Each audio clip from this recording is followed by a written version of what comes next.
My name is Ellen Moulton. I'm 64 years old. I was diagnosed with cancer in October 13th, 2003. Not that I was counting.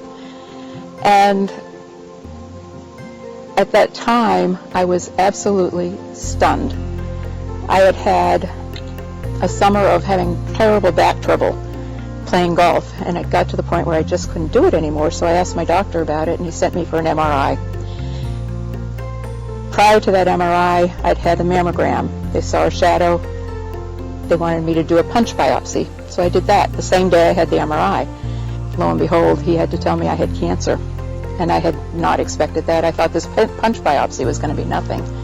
And then Dr. Polkinghorne took me back and talked to me for about 2 hours about what to expect, what to do, and was just really a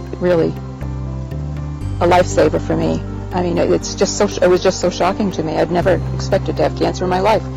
Within a month, I'd had a bilateral mastectomy. I'd had radiation. I had no clue that it was going to be a difficult situation. Drove myself to my first radiation, got in the car to go home, and threw up all the way down 295, which was not a lot of fun. But I learned really quickly that I had to have a driver.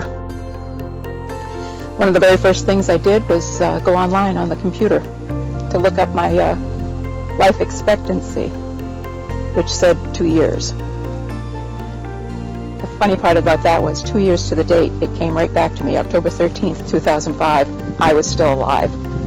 And I was feeling pretty good at that time, so I thought, I'm going to beat this. And here we are, 7 years later, and I'm still going on.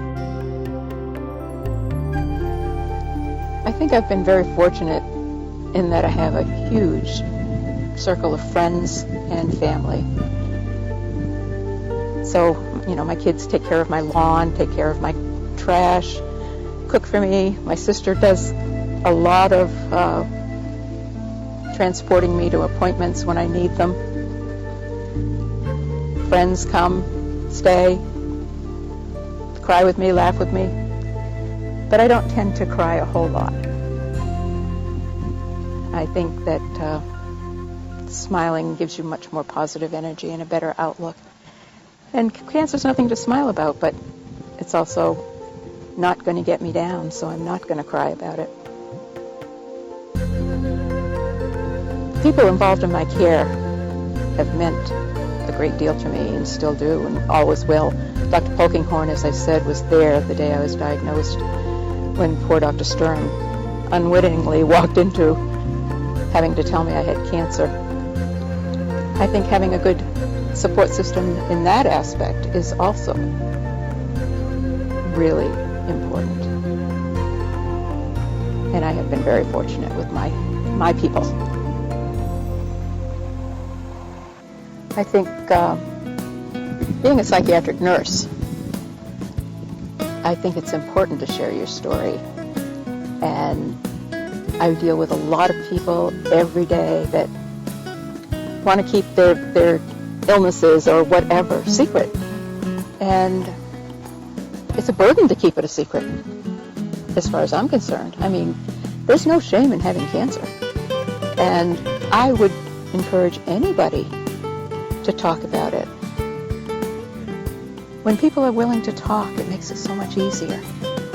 And it's okay to have cancer. I mean, I am not a videotaping kind of gal. I am not comfortable in front of a camera. But if there's any way, anything I say or anything I do can be helpful to somebody else, I'm all for it. If people want to call me, I'm in the phone book. I have, I'll answer questions, talk to anybody. I am totally convinced that I am going to conquer this disease, no matter what it does to me. I'm going to keep on going until I can't go anymore. What am I supposed to be doing with what's happening to me and teaching other people? So it's happening to me, big deal.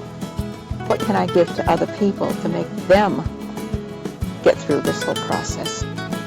What cancer cannot do, it cannot conquer the spirit. Cancer has not changed who I am. It has changed what I can do, but I'm still Ellen Moulton. nurse practitioner at Maine Medical Center. Been there for 30 years. Tend to be there until I can retire.